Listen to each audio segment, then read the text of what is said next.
if you were not asking in a really, really, really, really, really, really strong way for a whole lot of lovely life, your disappointment would not be so frequent or so acute. So it's a good thing. It's a good thing that you're sensitive to that.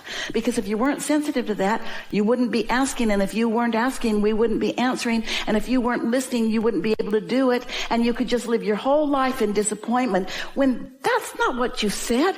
You didn't say, I'll go. I know all this stuff, but I'll go. I won't use my guidance system. I'll forget about it.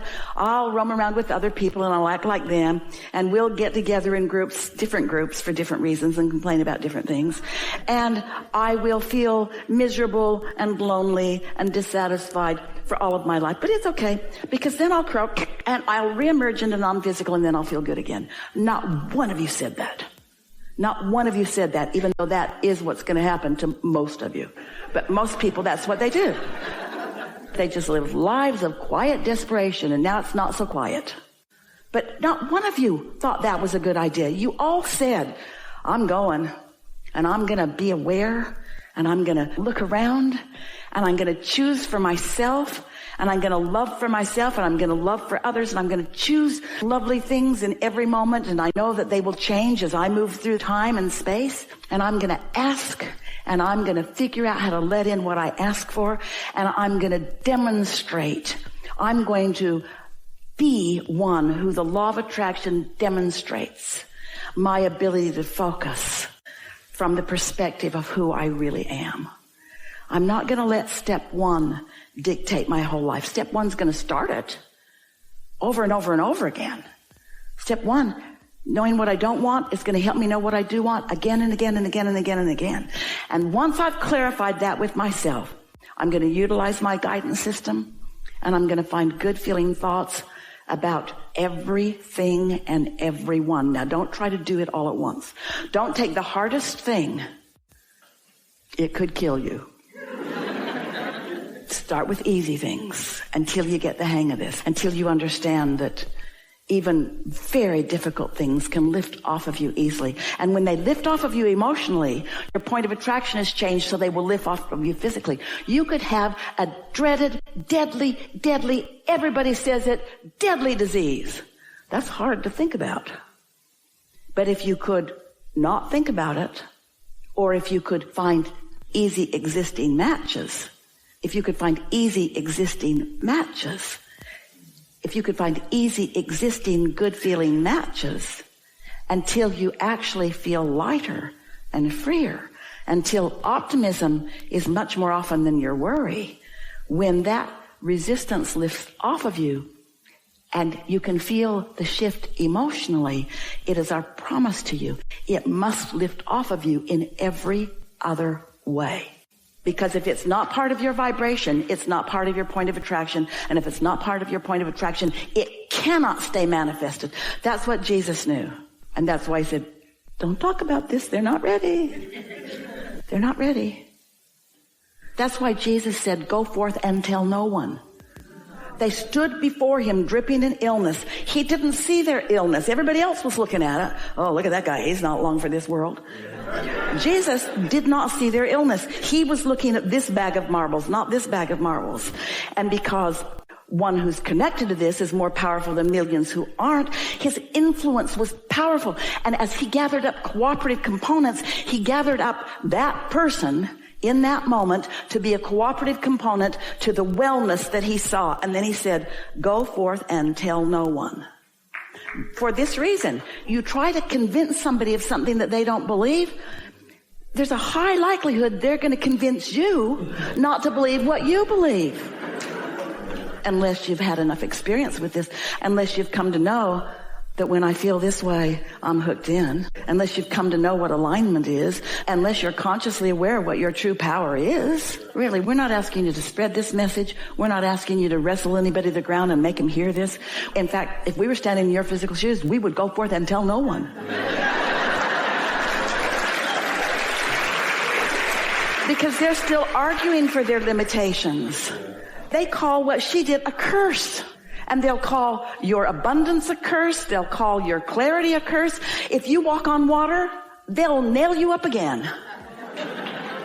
because it doesn't fit with their picture of what they've decided is right and wrong. So if you can let loose a little bit of looking for right and wrong, because there isn't any, because everybody gets to choose, and instead you can look for the path of most allowance, which is also the path of least resistance, but it's the path of most allowance, the allowance of the whole of who you are, the path of most allowance of your empowerment.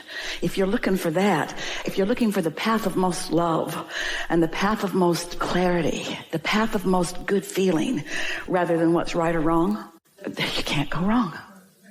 You can't go wrong. You have to train yourself. What's on the other end of the stick from disappointed? What's on the other end? Satisfied. Satisfied, or eagerness, or I'm proud of myself. Are you proud of yourself? You get the idea of this, don't you? That's the work. Your point of attraction is the work. Your point of attraction is the work. Your point of attraction is the only work. Your point of attraction is the only work. Your point of attraction is the only work. Your point of attraction exists because of the thoughts you think. You can tell what your point of attraction is and the thoughts you think by the way you feel.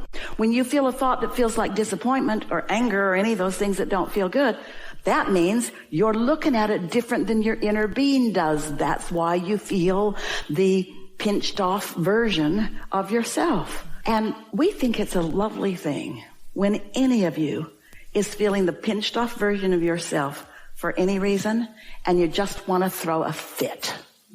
You should want to throw a fit. Because a big deal's happening right now. You're pinching yourself off from everything you came for, everything you know, everything you want. In other words, you came to create, not to dabble and be sloppy with your thinking and oblivious to your guidance system.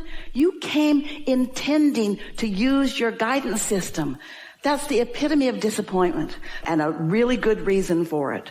Because you came with such knowing that your inner being still holds, and you've asked for such precision, and your inner being knows. And so your inner being is just so frisky and eager on your behalf in every moment of every day. And when you're not tuned to that, you don't feel so good. If someone called you on the telephone and said, "Hello, you don't know me. I'm just calling you to let you know that I'm not ever going to call you again," you would not feel disappointment. You'd say, "Thanks for letting me know." But if somebody you really care about were to say, "I'm not ever going to call you again," you'd feel disappointment. The point being, when you want something that you are not having, you feel negative emotion. You get how this all fits together? You see, you can't just say it doesn't work. You got to do the work. Well, we're telling you how you do the work. You feel an emotion. You figure out what it is that caused the feeling. And then you're going to reach for other thoughts, other feelings around that. And then you say, "Oh, wait, I've got a game for this." So you put in the center of this what's bothering you. Other people get things that I want, and I don't get things that I want, which makes me think that other people are better than me, or other people are more blessed than me. This is a long, long list of things that you do. Or I'm not good enough, or I'm not smart enough, or I should have done something different, or my parents were wrong and they should have given me more. It's a long, long, long, long list of reasons that you feel disadvantaged. But now you're looking for good feeling, existing things.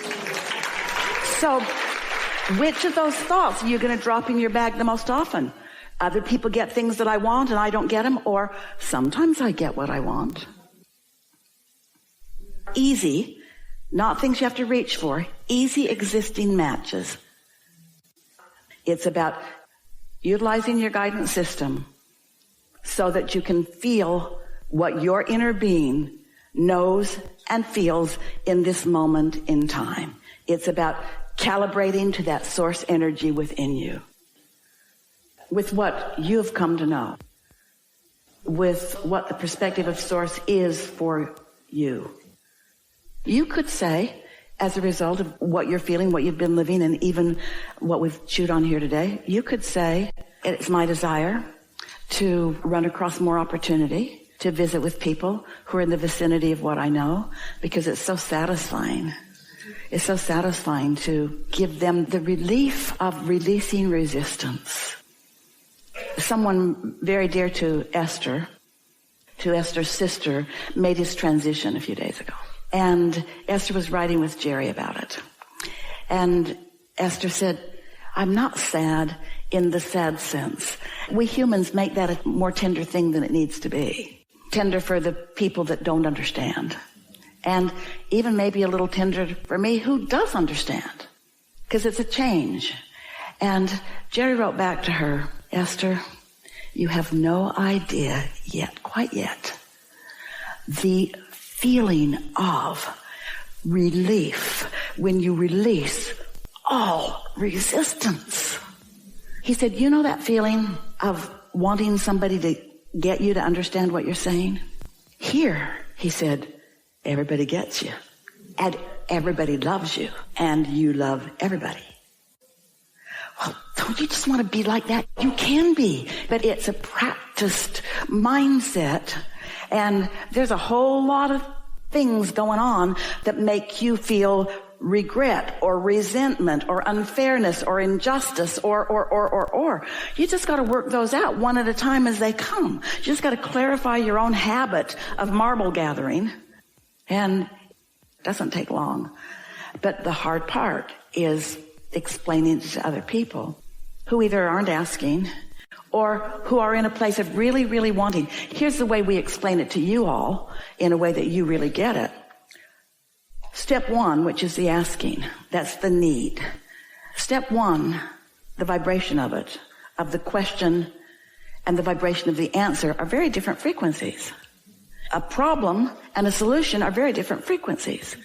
So people that are in the middle of a confusion or a problem or a question, you just can't fault them for not getting it because they're in step one. Don't ask people that are in step one to be over there with you in step three.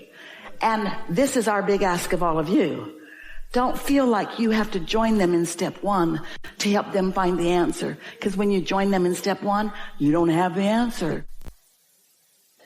Esther found herself really, really longing for Jerry standing with her so that she wasn't alone doing this, even though Jerry's standing with her. She's not alone, but it isn't what is, it's what you perceive that is that equals what you're offering vibrationally.